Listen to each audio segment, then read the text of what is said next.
"Hi, you're on the Reddit Confessions channel." She said she was working late again, and for once, I believed her right up until I opened our shared calendar and saw she had nothing scheduled past 5 p.m. No meetings, no client calls, just a vague label that said out. I stared at the screen while Murphy, our dog, gnawed on a chew toy like nothing was wrong. I wanted to believe it was nothing. Really, I did. But then I remembered something stupid. Something most people forget to disable.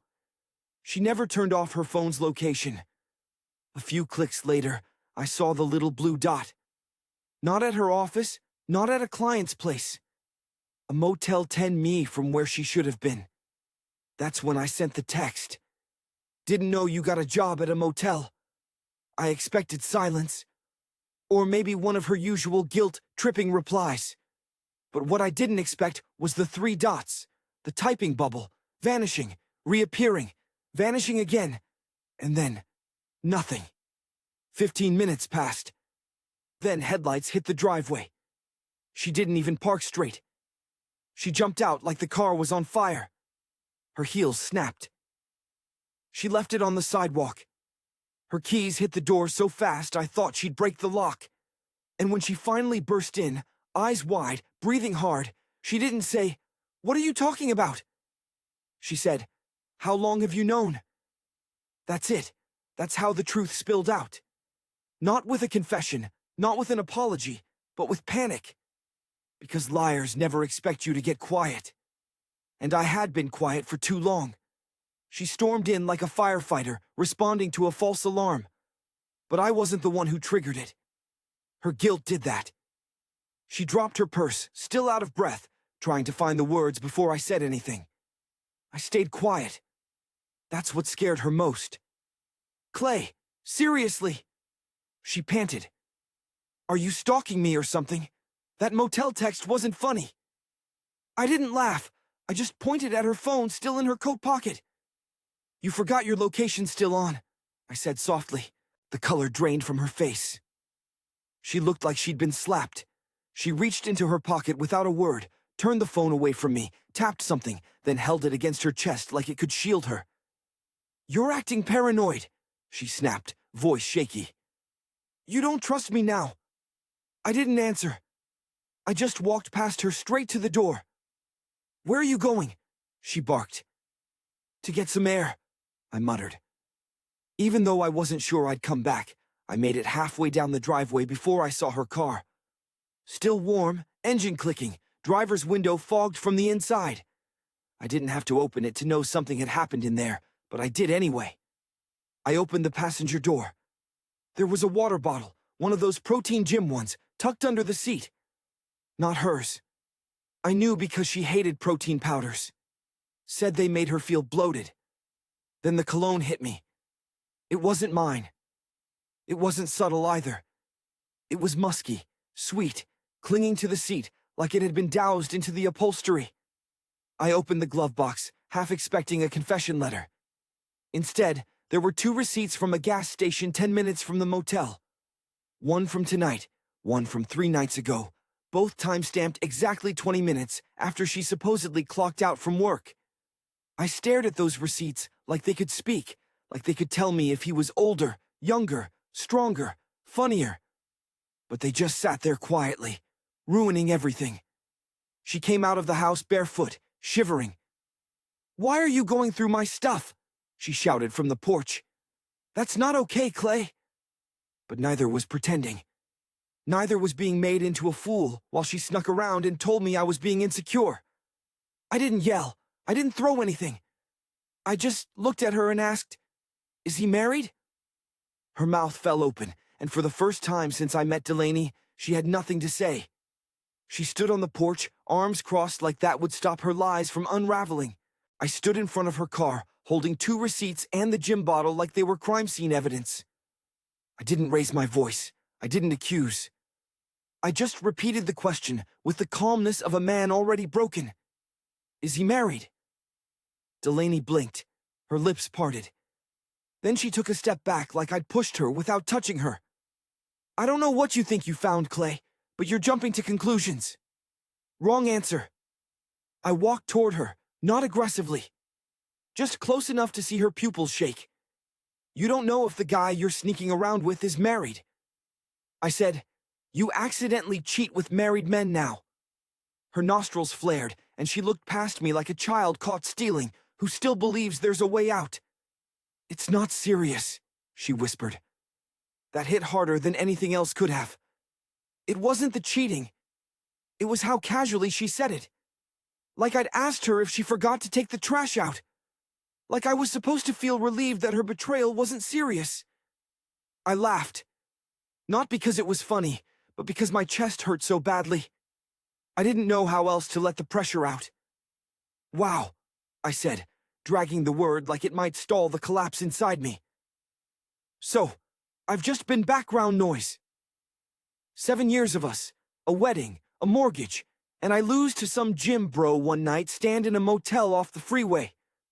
That's when her face changed. Not to guilt, not to regret, but to annoyance. Don't act like you've been the perfect husband, she snapped. You stopped being interesting years ago.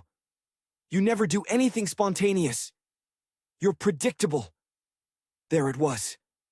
The truth. She'd been dressing up with business meetings and lipstick-stained coffee cups. I was boring. I was too safe. I wasn't thrilling enough for someone who wanted to feel like she still had options. She walked past me toward the car. Give me my stuff, she demanded, motioning toward the bottle and receipts. I handed her the bottle, but the receipts, I kept those. I watched her sit in the driver's seat, windows still fogged from before. She didn't drive off right away. She just sat there, probably texting him that the situation was handled, or that I'd found out. Maybe she was asking him if they could meet somewhere else, somewhere I wouldn't trace, but I already had his name because printed on the inside of that protein bottle in faded permanent marker was the word Nash. A name I hadn't heard in over a decade, a name from a bachelor party I'd rather forget. A guy I once called a friend before life split us off in opposite directions. And now he was somehow tangled up with my wife, fogging up her windows and leaving his name behind like a trophy. That name cracked something in me. Not anger, not even betrayal, just this deep bitter ache of, how did we get here? I wish I could tell you I hesitated, that I wrestled with the decision to confront him. But when I saw his name on that bottle, Nash, everything else fell away. It wasn't just betrayal from a stranger now. It was personal, intimate, violent in the quietest way, because Nash wasn't some random fling. He was someone who used to sit in my garage, sip cheap beer, and talk about how no one could ever break our loyalty. So, I found him, not metaphorically. I found his gym, scrolled through his recent tagged photos, and waited in my car outside the weight room like I was tailing a suspect in a movie. Except this wasn't a movie. This was my life, and I was the fool holding the popcorn. He walked out wearing a smug grin, tossing a towel over his shoulder, unaware that I knew. I stepped in front of his truck before he could unlock it. His smile faded, not into guilt, but into this casual, almost bored expression. Clay, he said, as if I dropped by for a favor. Didn't expect to see you here, man. I didn't waste time. You've been sleeping with my wife. He raised an eyebrow like I just told him I got a haircut. Guess the motel thing didn't stay quiet, huh? That answer, that shrug, it did something to me I can't quite explain. I felt like I was falling inward, like my skin didn't fit anymore. How long? I asked, voice cracking like I was 13 again. He didn't lie. Since May. It was October. 5 months of lies. 5 months of motel sheets, of whispers, of sneaking back into my house and pretending nothing was wrong. 5 months of her sitting at our dinner table across from me, acting like her sudden appetite for wine and yoga was about wellness and not washing someone else's cologne off her skin. She said, "You stopped trying," Nash added. Almost like he was offering me sympathy, that you were more like a roommate. She needed something else. I should have hit him. I know people watching this would have, but I didn't, because all I could think about was how easy it was for him to say it. How rehearsed it sounded, like he'd already defended it a dozen times to himself. Then he said it. The thing that cracked me from the inside out. She told me you'd never find out, that you were too soft to notice. And maybe I was. Maybe I believed too long. Maybe I clung too hard to the version of our marriage that only existed in my head. But in that moment, I decided I wasn't going to give either of them what they expected. I wasn't going to beg her. I wasn't going to fight him. I just walked away. But I didn't go home. I drove to a place she didn't know about. And for the first time in months, I opened the secret email I made after I started doubting her. Inside, it was everything I collected. Dates, receipts, copies of her motel check-ins, a few screenshots of Nash's gym posts with timestamps that overlapped her late nights. And I added something new, a photo of the protein bottle. Because this wasn't over. Not yet. The house felt colder than usual when I came back. Not physically, I'd left the heat on. But there was this weight in the air, a silence that felt like it was holding its breath. Delaney wasn't home yet. Her car wasn't in the driveway, which gave me time. Not much, but enough. I didn't want a dramatic confrontation. No shouting match, no crying on the kitchen floor. I just wanted her to see that I knew everything. Every lie, every motel visit, every gym session that wasn't about lifting weights. So, I walked into the kitchen, cleared the clutter off the counter, and set the scene like a twisted welcome home gift. I printed out 2 things from my secret email. A receipt from the motel on her birthday. The night she told me she was too exhausted to go out. In a picture of Nash, sweaty and shirtless, taken by some gym influencer, he apparently loved tagging in. I circled the time and date on both. They matched. Right next to those, I placed the protein bottle she left behind. And under it all, I slid a simple note written in my smallest, neatest handwriting. Telling you left because of me. Not because I found out. I didn't sign it. She knew it was from me. She always said my handwriting looked like someone whispering. It felt fitting. I placed the whole thing next to the knife block because that's where she always went first after coming home. Something about needing to chop stress away with garlic and onions. She once told me it was therapeutic. Let's see how therapeutic this was. I didn't wait for her. I left before she could pull into the driveway. I drove around aimlessly, not even thinking about where I was going, until I found myself parked outside an old diner we used to visit when we were dating. I sat there for hours, just watching strangers eat, drink, laugh, living lives untouched by betrayal. It hurt. It made me ache for a version of myself that still believed love meant security. At 10:47 p.m., I got a text. "Clay, we need to talk. Please." I didn't respond, not immediately. Instead, I opened our shared bank account app. She hadn't noticed the withdrawals yet. Bit by bit, I'd been moving small amounts into a separate account she didn't know about. I wasn't trying to be petty. I was just trying to protect myself. Because if someone can cheat on you for 5 months and still kiss you goodnight, they can take everything you have without blinking. A second text came through. "I'm home. I saw what you left. Can we please talk?" I didn't answer that one either. I just watched the little typing dots appear, disappear, appear again. She was unraveling. She didn't expect quiet. She didn't expect control. She expected the Clay who cried when we fought and apologized even when he wasn't wrong. But I was done being predictable. Instead of replying, I sent her a file from that email. The folder was labeled, "If I ever need it."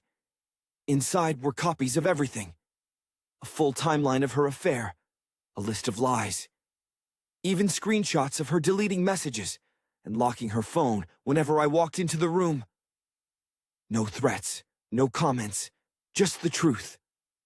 2 minutes later, she tried to call. I didn't pick up. I just watched her name buzz on the screen while I sat in that parking lot staring into the same booth where I once told her I couldn't believe how lucky I was to have her.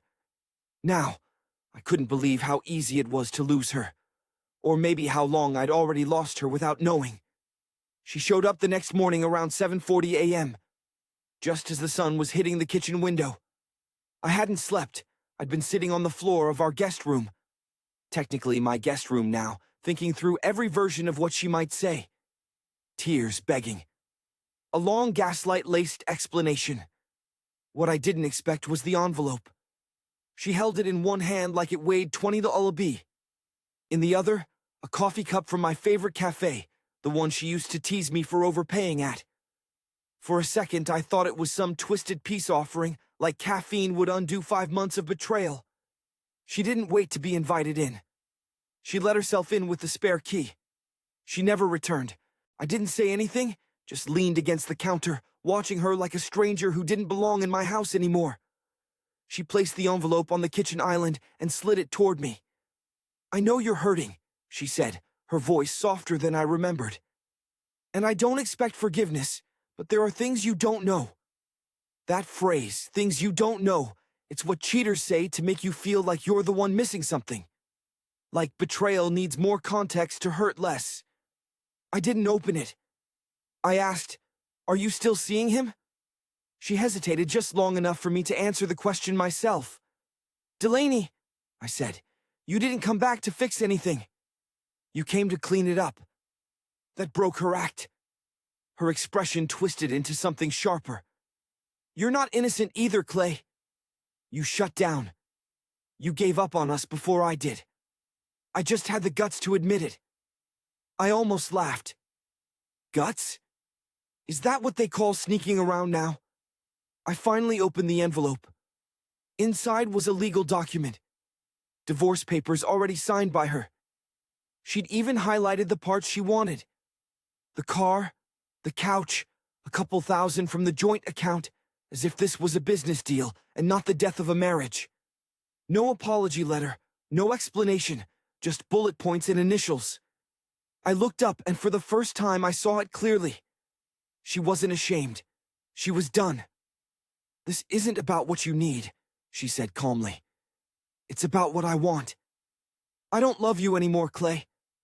And I'm not going to apologize for choosing myself." That hit like a slap in slow motion. She wasn't remorseful. She wasn't even angry. She was free, like someone who'd already been living a different life for months and was just now bothering to inform me. But before she could leave, I stopped her. "Is he leaving his wife too?" She froze at the door. That was the first crack in her armor. "No," she said quietly. "He can't.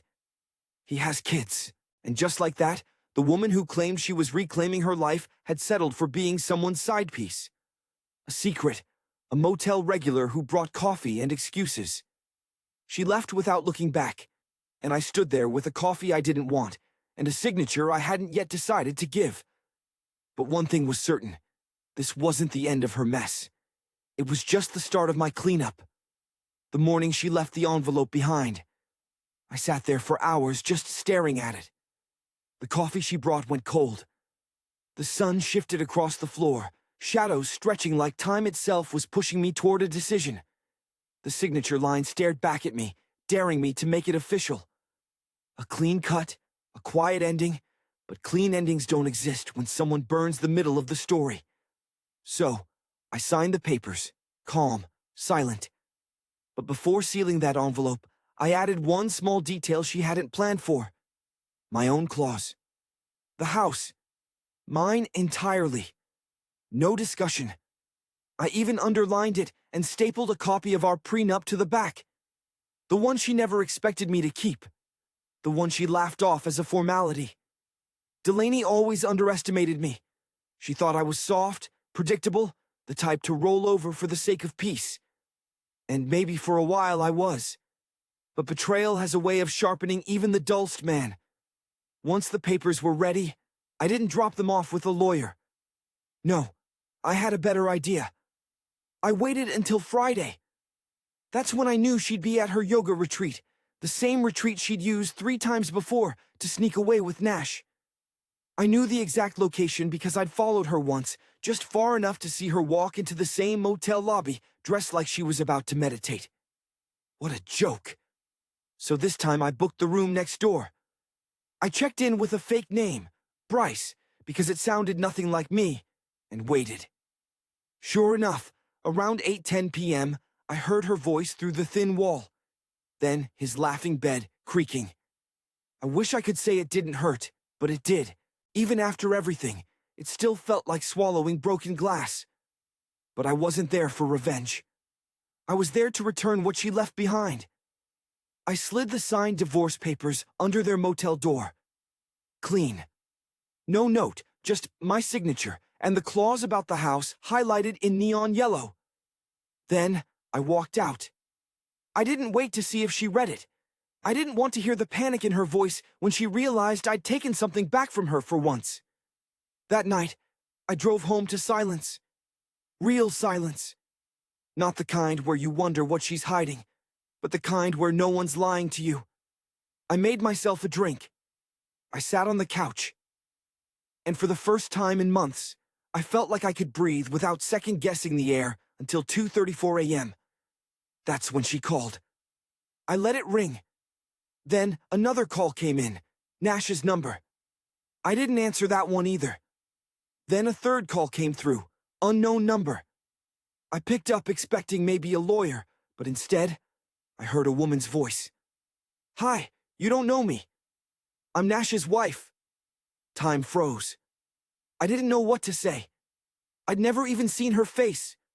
Only knew her name from Delaney's Facebook tags years ago. She cleared her throat. "I think it's time you and I talked." Her voice was calm, but I could hear the weight behind it. The kind that builds up from years of pretending. "I'm Nash's wife," she said again, like I might not have heard it the first time. "And I think we've both been living in the same lie." She didn't waste time. In 5 minutes, she laid it all out. The late nights, the workouts, the silent phone, the detachment. She'd suspected for months, but didn't want to believe it.